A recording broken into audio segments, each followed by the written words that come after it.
I believe that everything does happen for a reason. Whether that is a spiritual thing or not, I think that every path is a path that you were meant to take.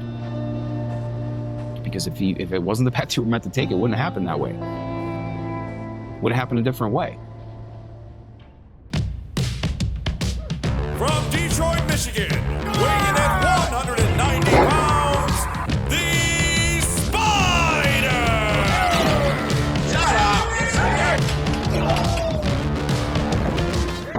My name is J.R. Blanton. I am 43 years old. I am a professional wrestler. My ring name is The Spyder. This is what The Spyder has to wrestle? This is a joke. It was a name that was given to me by my dad when he was with his drinking buddies when I was a little kid. I think I was about 8 years old. I was a very hyperactive kid, so I was always all over the place.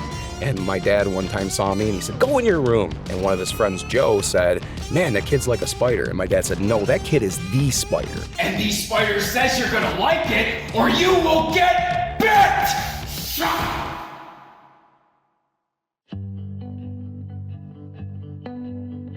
I've wanted to be a wrestler since I was a little kid.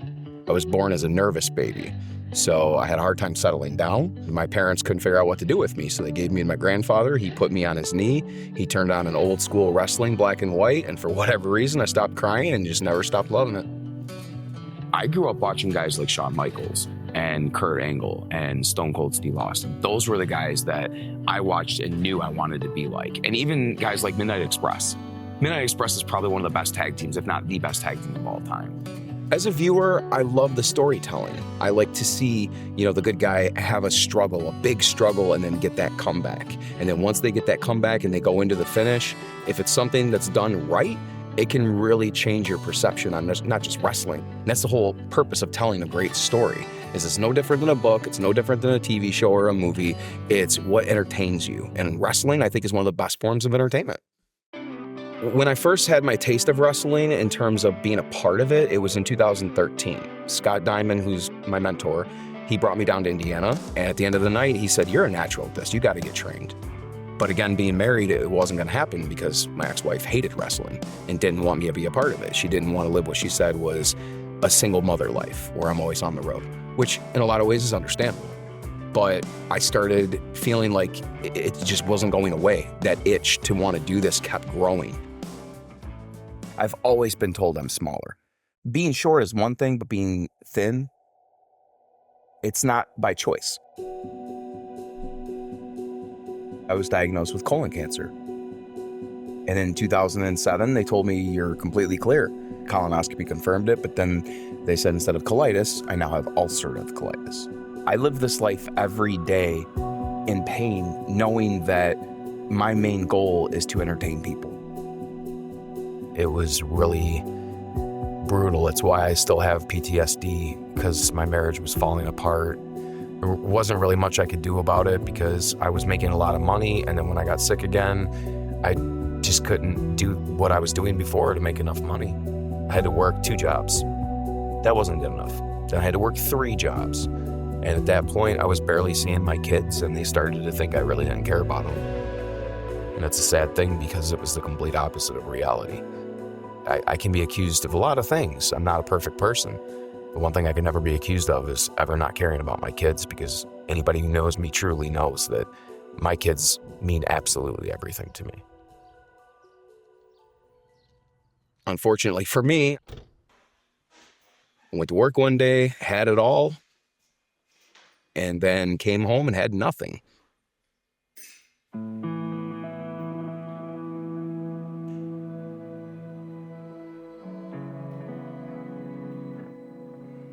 The worst part about a divorce or a separation, especially when you've been with someone for 2 decades, is the idea that you're not going to see your kids as much.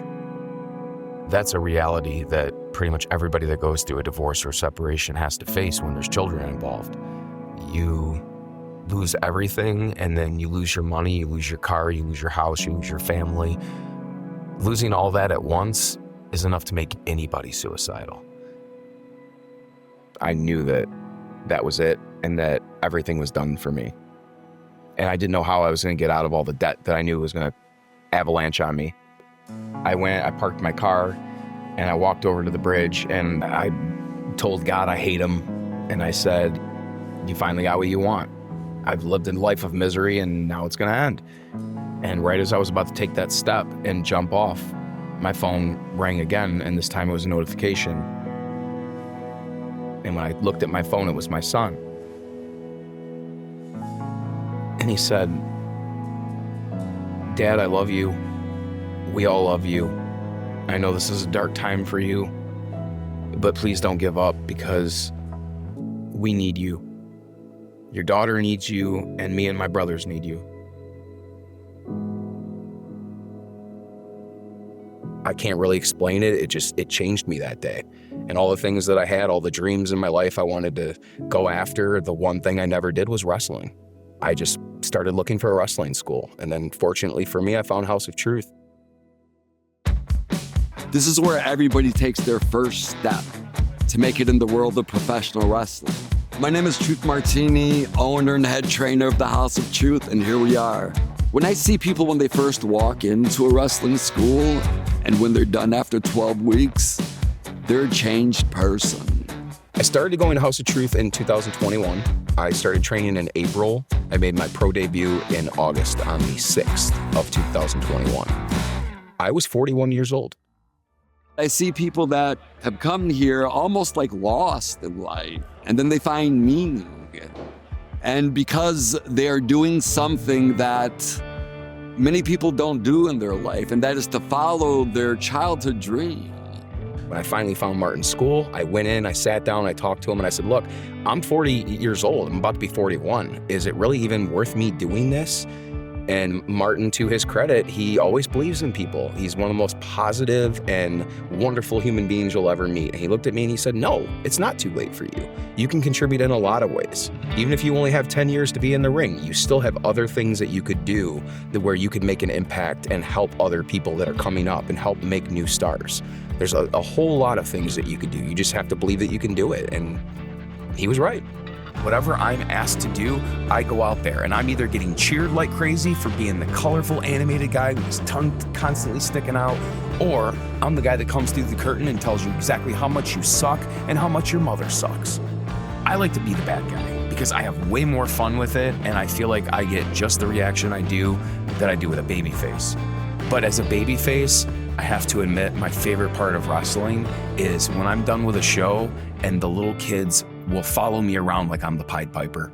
And they'll bring their parents to my merch table and they want to hug me and call me Spider-Man. And it's like, it doesn't matter what it is that they see in me that draws them to me. The fact that I can touch a child's life who's interested in wrestling, the feeling it gives me is justification that I was right, that I was meant to do this, because somewhere, sometime, somebody will be influenced by something I've said or something I've done, and that will make it all worth it. I mean, talk about like changing people's lives changing. There's so many students I can count, like one in particular, Spyder. The first time I seen Spyder when he walked into here, he knows this. He was a broken man. I mean, I saw a man devastated and a man that joined a wrestling school. I never told him this. I think under the wrong intention. But the longer he stayed here, his motivations have changed. And it went from this form of a broken man to gathering up all these pieces and almost looking at life through a different lens. I love that he took his suffering he was feeling and he knew what to do with it. Because some people crumble under it. But he kept going forward, and with suffering comes wisdom. And I did meet his children, and his children are proud of him. And it's stories like that why I like doing this. It's not just wrestling, it's life. Is that okay? That was perfect.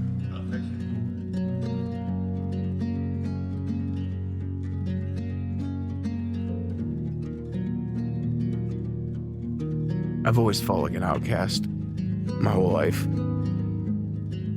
I've always felt like I wasn't wanted. Even in my marriage, after all those years, I felt like, what's the purpose of me being here? Just raining down on me all the time, just thinking I'm worthless. But Martin believed in me. Even when I didn't believe in myself. I'm grateful for people like Martin that genuinely care not just about this business, but about the people in it, you know? That's why we're a family. And I am grateful for this journey, for this life, even the negative times I've had. It's like I've said before, you know, I believe that we do have a purpose and that everything is meant to happen for a reason, because if it could have happened another way, it would have. And I strongly believe that.